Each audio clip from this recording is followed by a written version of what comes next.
Hi everyone, welcome to my channel, or welcome back to my channel. My name's Anna. So I've started this new thing where I do like therapy sessions. So I'm gonna come up with more of like a schedule. I'm trying to like still think exactly like for sure what days I want to upload. But I've been doing them like every like 4 days so far. So I've been kind of like on that track.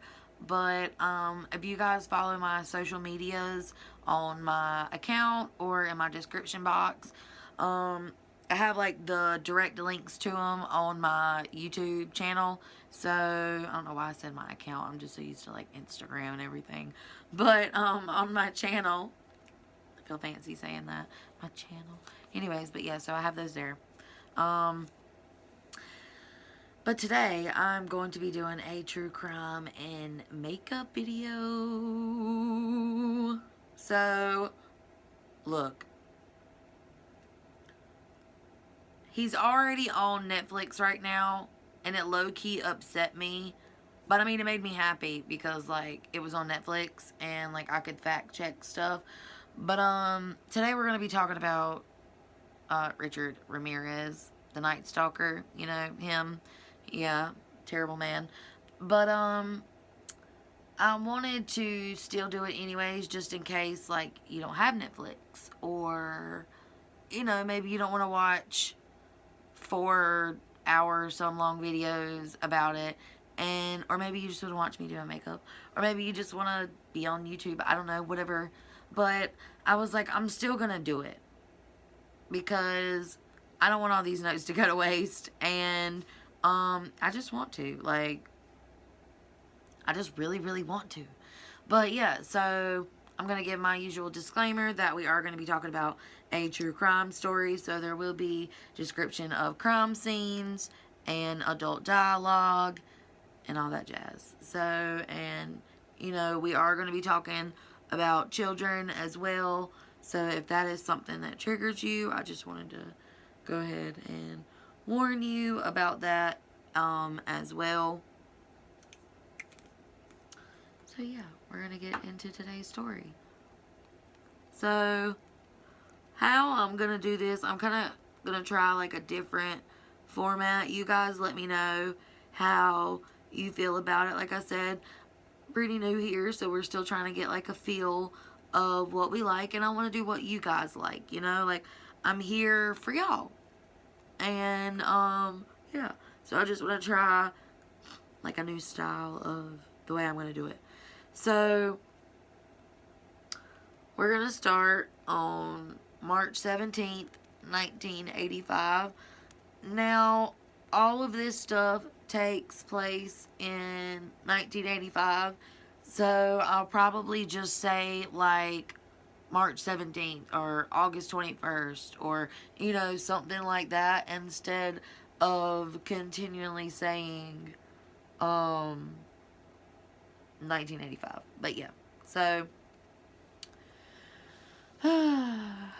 there was two main detectives and that I'm going to be talking about throughout this story, and they were detectives for the LA County Homicide Bureau, and one's name was Gil Carrillo, and I'm so bad with pronouncing names, y'all, so forgive me. Please, I do not mean any disrespect to anybody or any of the victims' families or anyone. But I did look them up, how to pronounce them and everything. But Frank Salerno, yeah. So, Gil and Frank. One night, there is a call to the residence of, in Rosemead, California. And they get there to investigate what was going on because a young woman had notified the police, you know, that someone had broken in to her and her friend's place. And her friend was injured, and so was she. So they get there and they walk up, and the garage door is open. There is blood on the floor, and there is an AC/DC baseball cap laying in the garage. Like, you know how, like, you walk into a garage and whenever the door's up and there's all that door, you know, that connects to the house through the garage? Well, like, the AC/DC hat was, like, right there, laying in between the door and, like, the entrance to the condo. So they walk into the condo and there was just blood everywhere. There was blood on the phone in the bedroom, and it was just like the house was a mess, and you could clearly tell somebody had broken into the home. And at the time, they're trying to obviously assess the house and see what is going on, and they come up on a body that is Dale Okasawi, who was 34 years old. She was lying on the kitchen floor in a pool of blood, and she was killed, and she was wearing a Dodgers jersey. She was shot in the forehead, and it was just a very, very grisly scene. So the position that she was in in the kitchen, it was clear that, so I'll set the scene for you a little bit more. So Richard is in the house and he has came in. He is snooping around, and Dale hears him, and she is in the kitchen, and she's terrified. She's scared. She's trying to see where he is. You know, she's just trying to get an idea of if she can get away, where he's at, like just something. And so she puts her hands on the counter and she lifts up, and poor thing, Richard is standing right there over the counter and points the gun at her and shoots her directly in the head, and it kills her. And so the police at the time, obviously they were like, oh God, this is not good. You know, I'm sure they were very, very freaked out. I mean, who wouldn't be? You know, like that's just, oh, that's a lot to see. And it's so sad. You know, well, she had, like I said, oh, I just clinked my teeth together. That hurt. Sorry. She had, like I told you, she had a roommate, Marie Hernandez, who, thankfully she survived. But she had came home and she had gone through the garage with a key that, you know how they have those little key things for garages and it helps you get inside of them and stuff, little remotes. That's the word I was looking for. Yeah, she had one of those little remote key things. And she hits it and she sees the AC/DC hat, and she's like, alright, well, obviously something is up. And poor thing, she noticed, like I said, you know, she noticed something was up.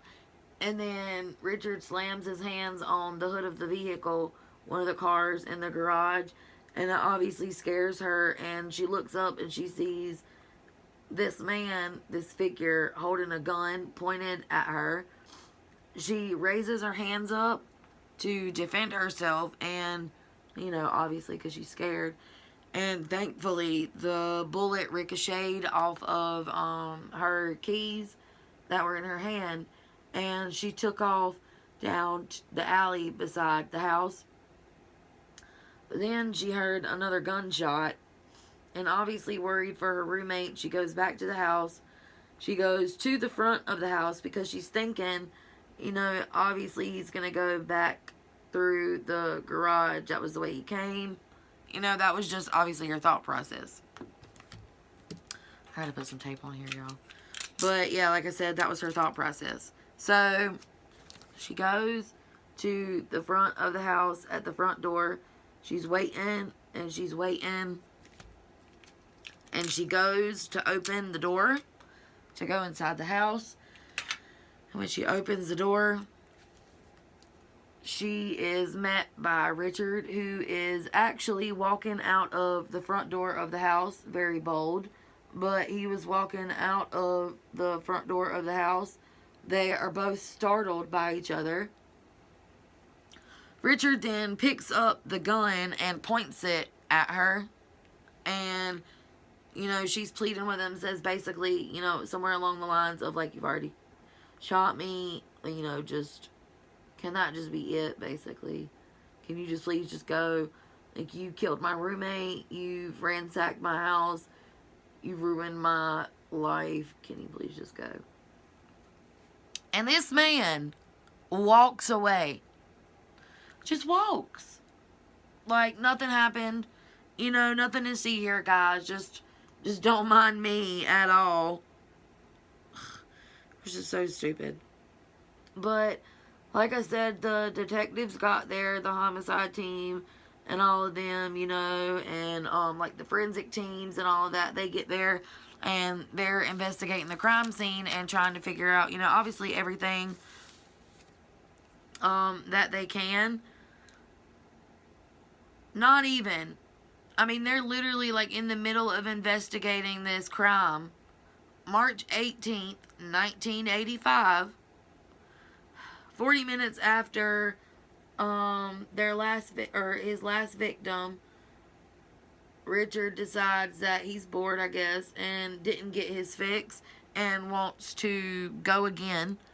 And this time, an Asian woman was found in the middle of the highway. She had been pulled out of her vehicle and, I mean, just straight up just shot and left there in the street like she was nothing.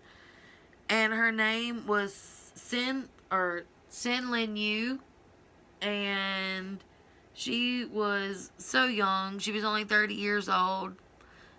And y'all, it was just, ugh. But luckily, you know, I say that. Anyways, you'll get what I mean. Luckily, the weapon that was used at the Doyle crime scene was the same caliber of gun that was used in the U case. So obviously, you would think that the police would start to be like, alright, well, this is probably, like, the same person. I mean, they can't speculate because a lot of people own 22s, and, you know, it could be a number of possibilities. My thing would be like, how'd you get there? How'd you get there so quick, bruh? Like, did you just get bored? Like, I don't understand. So, now you remember the roommate of the last victim, Miss Doyle, that passed away? Well, her roommate, you remember her, Marie Hernandez, she was in the hospital, and the police went and they showed her, like, you know, they made her do, not made her, sorry, let me reword that. She did a composite sketch, and I'm going to just, I don't know, you know, I'm not going to speculate that everybody knows what a composite sketch is, but it's where they go to, y'all let me drink something real quick. So it's where they go to the victims, and they send a sketch artist over, and that sketch artist will get a description of the perpetrator. You could be using fancy words. Will get a description of the perpetrator, and they will draw up a composite sketch. So that's exactly what they did.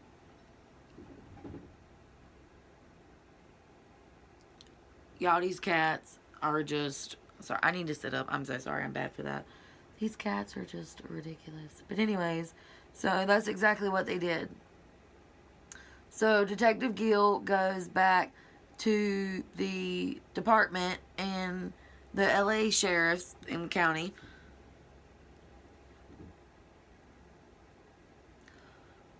So dumb. Anyway, sorry. So goes back to them, and he's talking to one of his friends. Oh my goodness, there is still purple sparkle on this. I'm using the wrong brush. Ah! Y'all. Oh.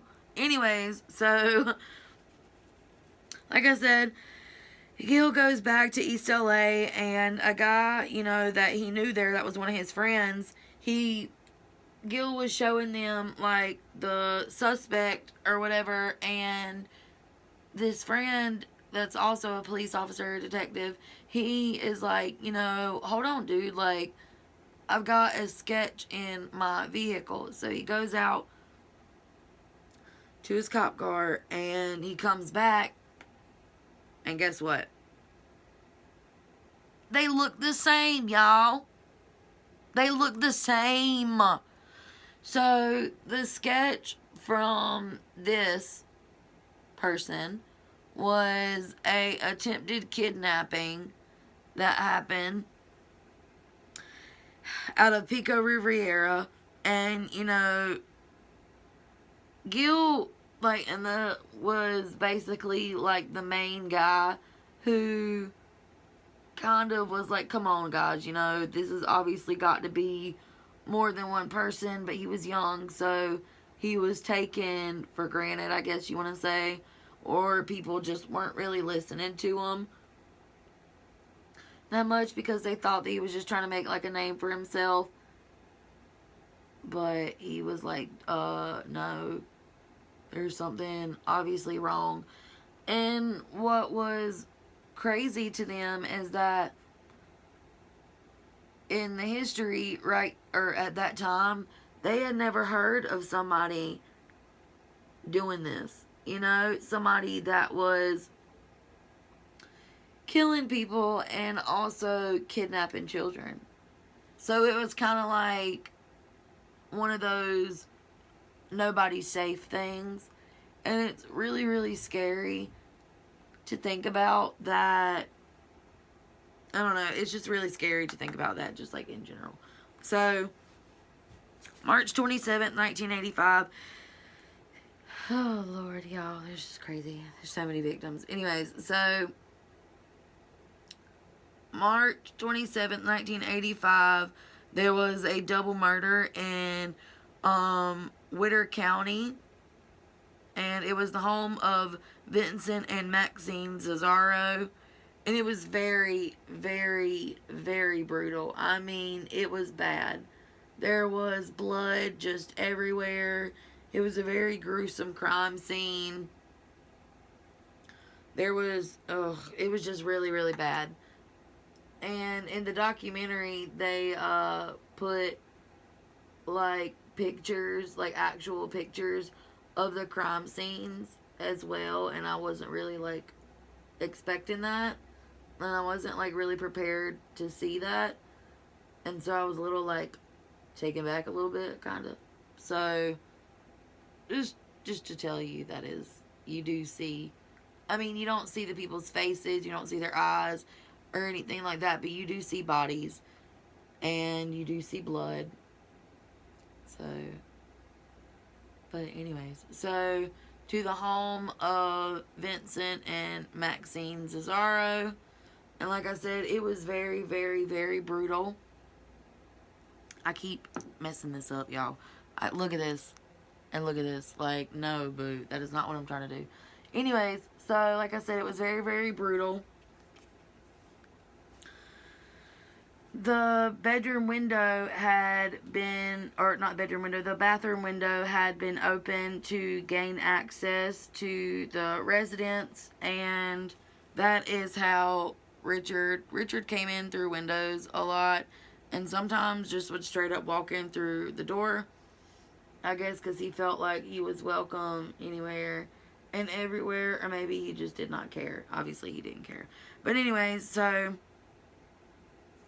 the guy was, or Vincent was shot in the head with a .22 as well, in bed, And poor Vincent too, but poor Maxine was severely wounded in her vaginal area. She was stabbed and sexually assaulted,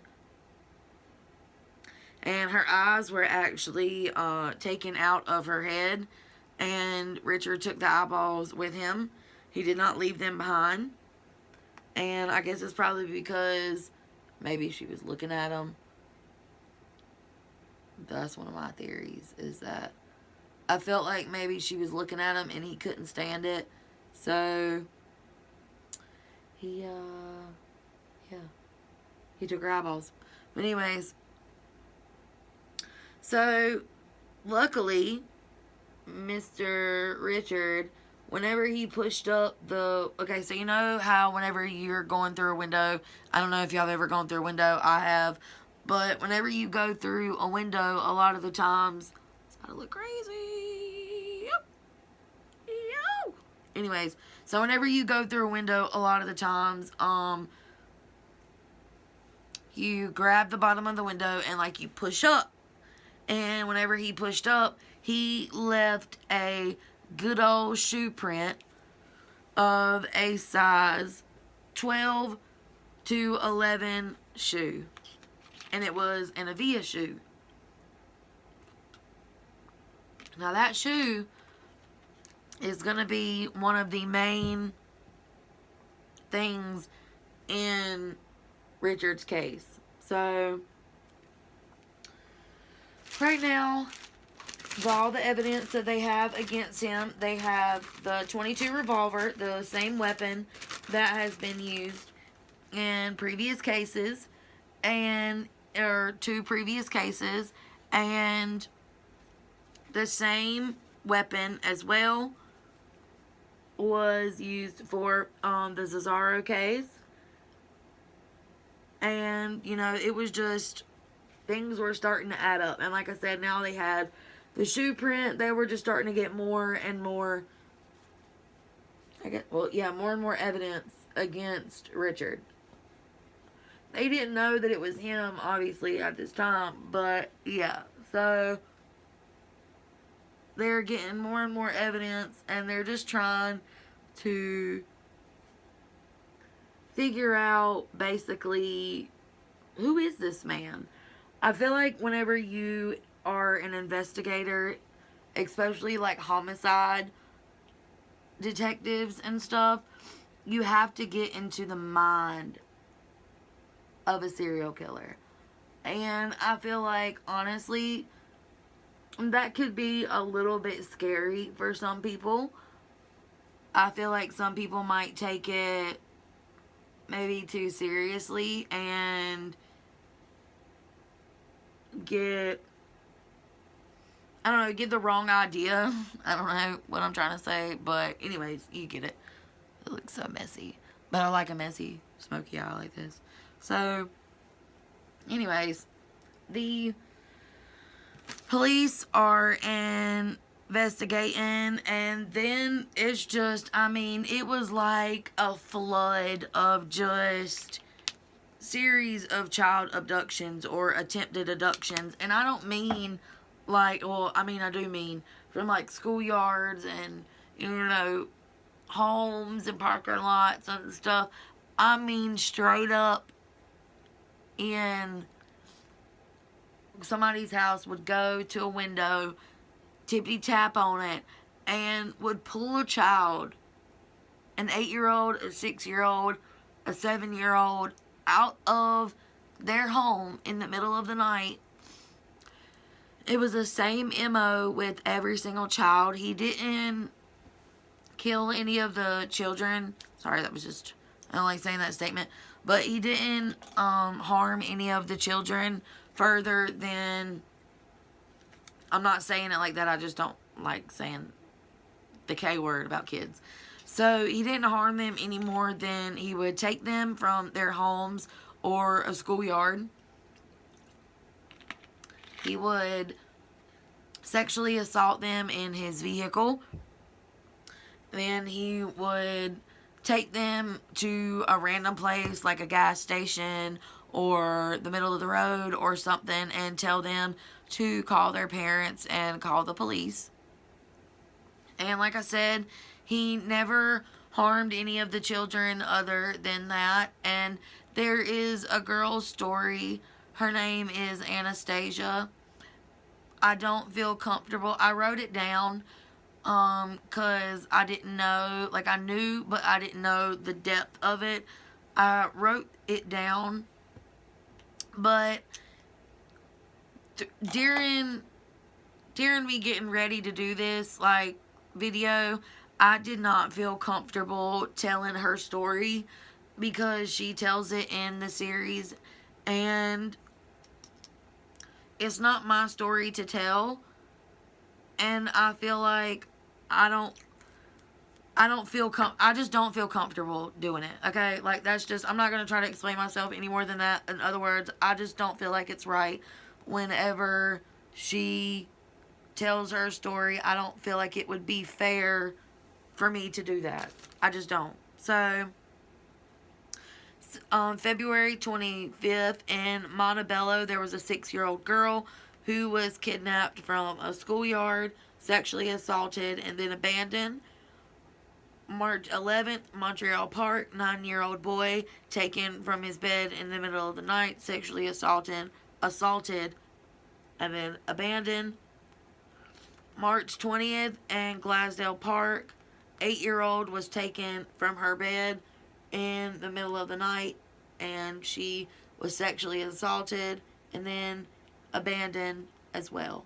So there were a lot more than that, but if I name all of them, we'll be here until January. So, like I said, there were just a lot of things happening, and remember, like I said, it scared people because they're like, alright, well, especially when kids, I mean, it's terrible when anybody passes away, but for some reason, and I've like realized this with looking at these cases and everything, that a lot of the times when children are involved, things are taken a lot more seriously. That's just I'm just sticking out my tongue. You see that? That's just my observation. Now, I'm not saying that's facts. Like I said, that's just my observation.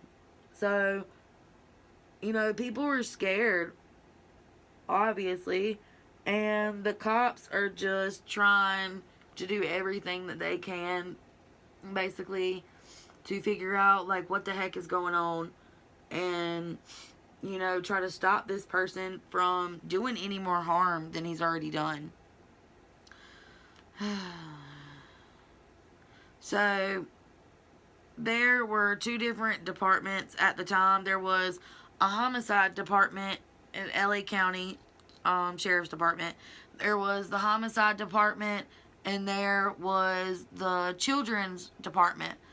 So, the 2 main detectives, or one of the main detectives, Gil, he started to look more at other cases as well, you know, like the children's and stuff like that, to see if they could find a connection, you know, and it clicked. Marie Hernandez's sketch and the sketch from the first kidnapping that we talked about, and then the other ones I just mentioned and more. The description for the guy, I mean, they were basically all the same. The pictures were very, very similar to each other. He was either light-skinned Hispanic or white, very tall, anywhere between 5'10" and 6'2", very dingy hair, gross smell, and, you know, all of their descriptions, like I said, they were all just the same. And so at that time, the main detective, Gil, one of them in this case, he just knew at the time, like, he was just so sure that they obviously had a serial killer. So, or a serial attacker, a serial rapist.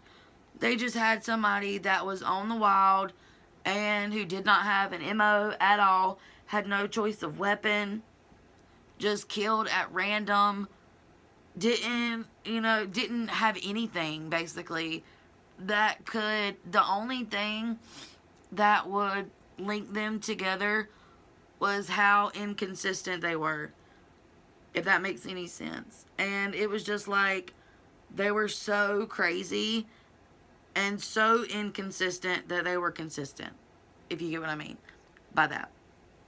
So it was just, whew, it was a mess. So May 14th, 1985, in Monterey Park, there was a very violent and very wild, and it was very, very hectic. They arrived at the home of 66-year-old William Doy, and he was shot in the head, and his wife had been raped, and they had been robbed, and she had been beaten.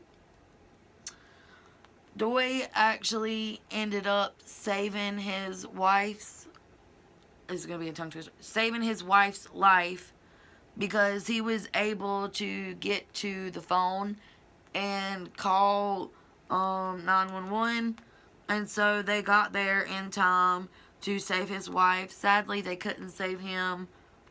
He was just too far gone, and it was just really, really sad. And whenever they got there, the wife, she was very, very, something very interesting about it is that she actually had thumb cuffs on her, which was something that they hadn't seen before. And she had actually gotten out of the thumb cuffs, and one of them was hanging on her thumb.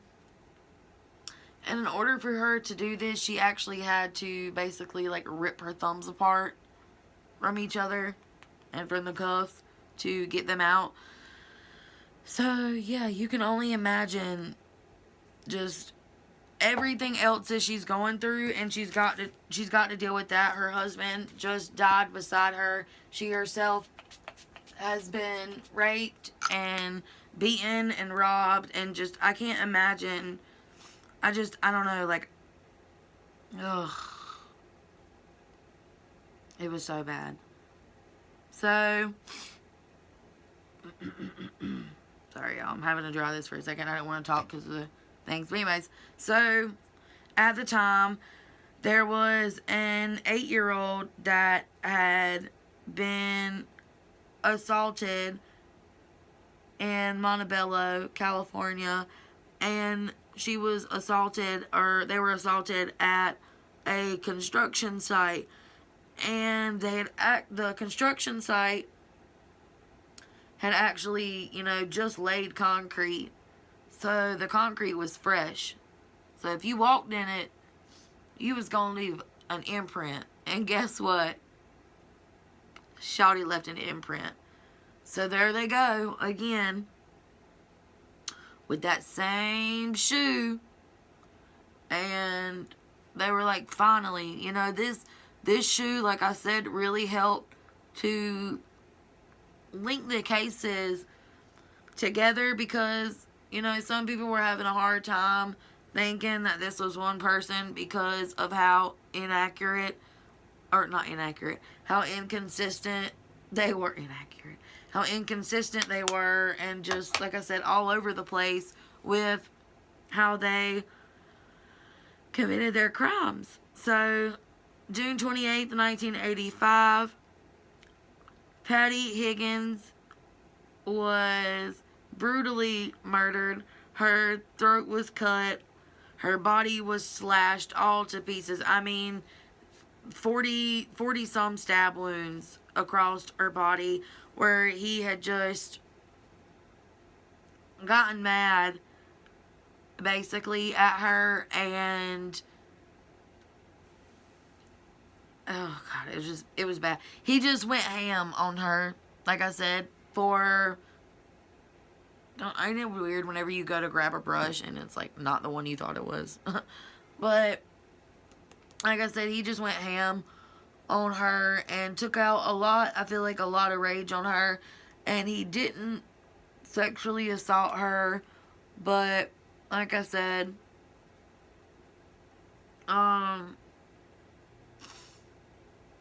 they were just, I don't know, I can't, sorry, I'm like pausing a lot, but I'm just like trying to process just like how somebody could do this to people. Anyways, so like I said, Patty Higgins, she was 32 years old in Arcadia, and 4 days later in Arcadia again.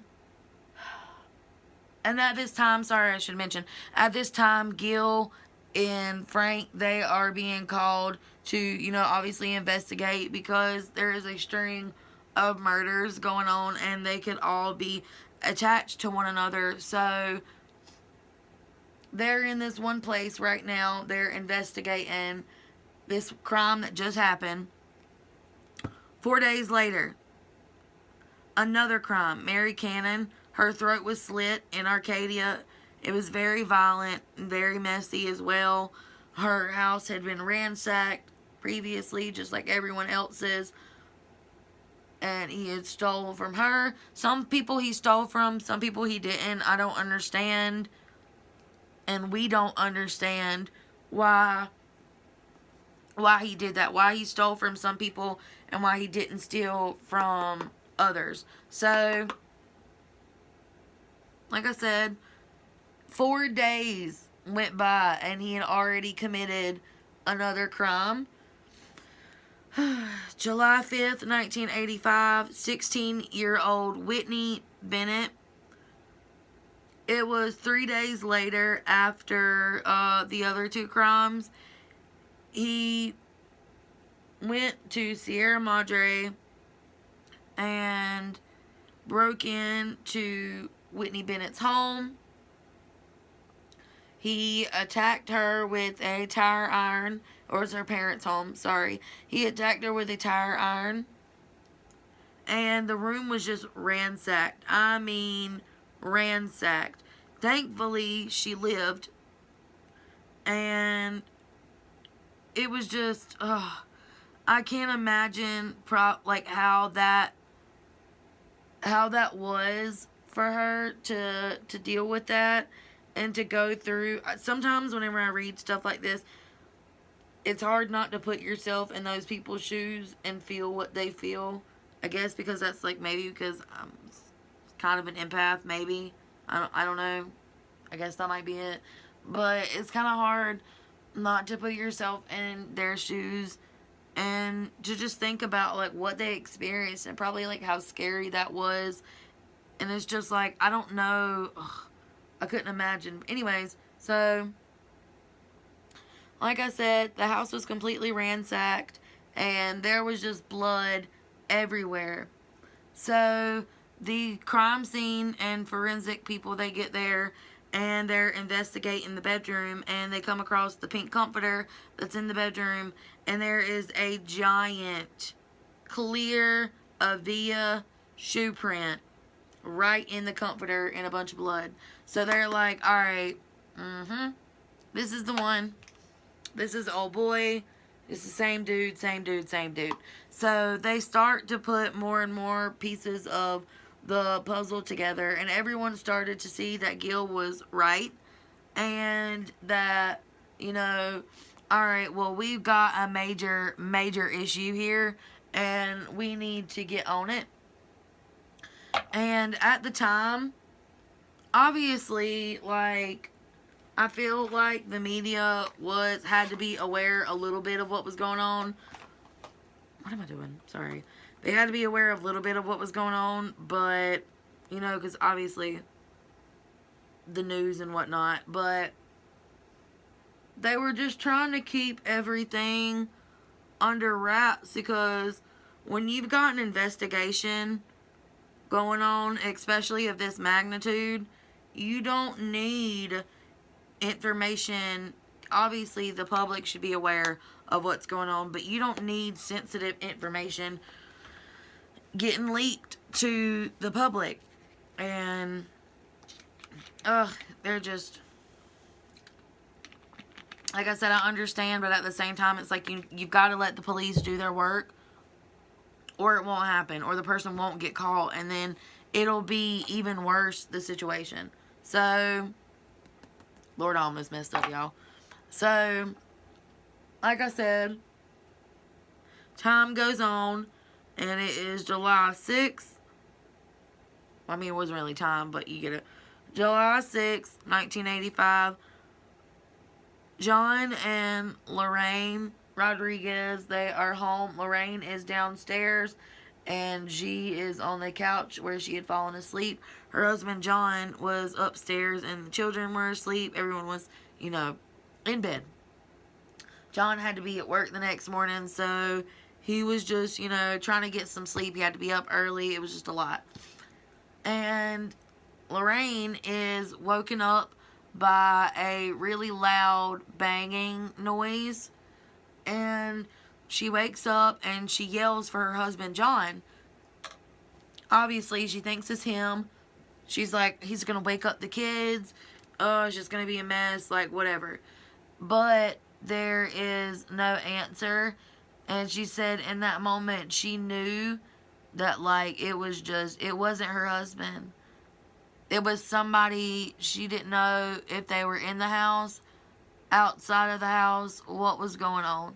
So she went and got her husband, and her husband got up, and they searched the house. He was a police officer, John Rodriguez was. So he scanned the house with his weapon, and there they are in the kitchen, and Lorraine walks by one of the windows that had been painted shut in their kitchen, and it is wide open. So the banging noise that she heard was Richard slamming the window to try to get inside the house. Because like I said, the window was painted shut, so homeboy would have had to use some force to get that monkey open. So that's why she woke up. Thankfully, she did. And they call the police. These same investigators get there, and thank the Lord, old boy Richard, Mr. Big Dog Stupid Head, had left a perfect footprint again in the flower bed underneath the window, because thankfully that night John and Lorraine had actually watered their flowers, so the ground was soaking wet. So like I said, whenever he pushed down again to the same action, when he pushed down again to open up the window to get out, there he goes, or to get in, leaving a good old footprint for everyone to see. So at this time, they are trying to investigate this shoe more and try to figure out if there's any way at all that they can possibly see who it belonged to, or just find out, what was going on. So they got in contact with the manufacturers of the shoes, and like the actual creator of the shoe itself. They got in contact with him. They reached out. He was able to give them samples and spreadsheets of that shoe, and there were only a few thousand of the black Avia shoes made. So they found out that it was a black one. They got a sole that was the size of the shoe. So they were finally able to see that it was an 11.5 black Avia aerobics shoe. And they were able to see that there were 6 pairs of them sent to the United States from the manufacturers. 5 of them went to Arizona, and 1 of them went to good old Los Angeles, California. sadly, they weren't able to track anything farther with the shoe. It was kind of just like a dead end, basically, because there was no way, honestly, for them, because he didn't buy it with a card or nothing like that, there was no way for them really to track who bought them. So that had to be a bummer. I mean, obviously, but like, I just can't imagine thinking, you know, having a lead and then being like, psych. No, we don't. I can't imagine. So, at the time, they are doing everything that they can to try and figure out who this might be. They start to go through all these old cases, like unsolved cases, to see if there's any similarities to these other cases. And one case in particular stung out Mabel Bell and Florence Lang. It was May 29th, 1985, in Monrovia, Hillside. They were both sisters. One was 80 years old. The gardener had found them a couple days later. They had been brutally attacked. And Florence, it was so sad. Anyways, so like I said, the gardener had found them 2 days later, and Mabel had been tied to, like, she had been sprawled out and tied to the bed by all 4 bedposts by her wrists and her ankles with electrical cord. Richard had stepped on the back of a radio and pulled the cord off to tie up her hands and her body. And he left a shoe print. Again, it was a partial shoe print this time, but they were still able to verify that it was, in fact, the Avia shoe that they were looking for. So, there you go. Again, it is definitely him. This time, there was another thing that had been added to the crime scene, kind of like another little bit of information. There was a pentagram on one of the victim's thighs that had been drawn with red lipstick, and there was a pentagram above one of the, or not one of, but above the bed. So,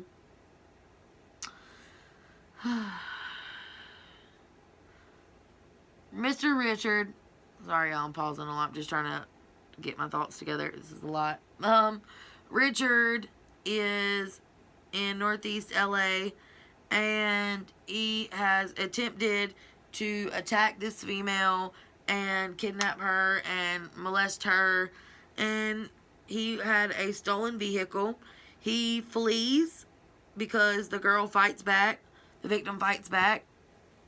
He flees, and he actually gets pulled over by a police officer on a motorcycle, and he's just stopped for like a normal traffic violation.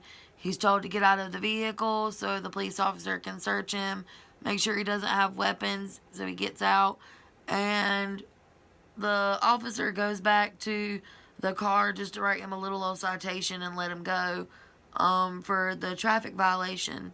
Well, at the time, like I said, Richard had just committed a crime. So the description of the vehicle that he is in and him and what he had just done comes over the radio, and he draws a pentagram on the hood of the vehicle, and he flees. Runs away. Poof. Just vanishes. Now, I don't believe he just vanished, because that man was the devil.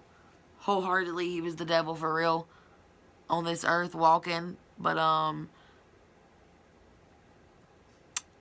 so. Anyways. June 7th, 1985, Linda Arthur calls Gil, and Linda Arthur was one of the forensic investigators for the LA County Department for Homicide, and so she was involved in these cases as well. she called him, and her neighbor had been tied to her bed, sexually assaulted, and her things had been stolen. So they get there,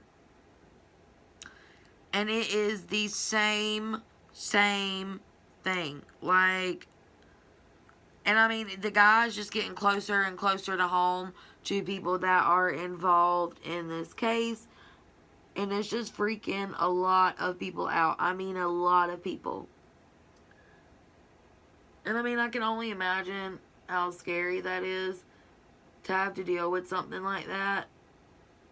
Especially when you're working on the case and you're involved in it, and your neighbor is attacked directly, like, next door to you. I can only imagine. So they get there, they go over everything, and they're pretty sure that it's Richard. And so, you know, basically just adding it to the thing. Same night. Same exact night. Now, Richard committed this crime before he committed the other one, but I wanted to tell it this way. You'll see why. So, like I said, same night he commits this other crime. Montreal Park, Joyce Nelson, she was 60 years old. She was an amazing person. She was very strong, loved God, dedicated to her family, and was just all around a really good person. She was attacked by Richard in her home. Sadly, her son discovered her body, and she fought very, very hard. She had a lot of defensive wounds on her body, and Richard was not able to sexually assault her. So he was very, very mad, and that is when he went to the neighbor's house, and her name was Sophie Dickman, went to her house and tied her to the bed and raped her and robbed her. So he was upset and his ego was hurt, so he had to go do something else. But all of his crimes were very violent. Everybody was beaten in a very violent way, and it's just, he was starting to get more of an MO. He was starting to leave the women alive and children, assaulting them sexually, and shooting the male in the head, point blank range, shooting them and executing them. So basically, he was doing that. So basically, the guys could not fight back and couldn't defend themselves at all. So after Joyce's case, because the media started to pick up more on what was going on in the area, because obviously they started to see police everywhere in the same places, day after day after day after day. So they're like, all right, what's going on? So the media, after Joyce was killed, they got heavily involved in this case. And I think that is where I am going to leave this first video. I'm going to do this in 2 parts because it's a lot. But I am going to be filming them in the same night. But yeah, they will be uploaded back to back to back to each other. But I just wanted to leave on a good spot and kind of like a cliffhanger, because the media might have messed it up for this case, but guess we'll have to find out. So stay tuned. The video they're going to be uploaded right after each other, so you won't have to wait a day or anything like that. So don't worry about that. But yeah, so I will see you guys on part 2. Thank you for coming, and know that I love you, and to stay kind and to be safe. I will leave my makeup in the description box along with my social medias as well. They are also on my channel. Like, comment, share, subscribe. Come join the fam, and know that I love you. Peace, baby.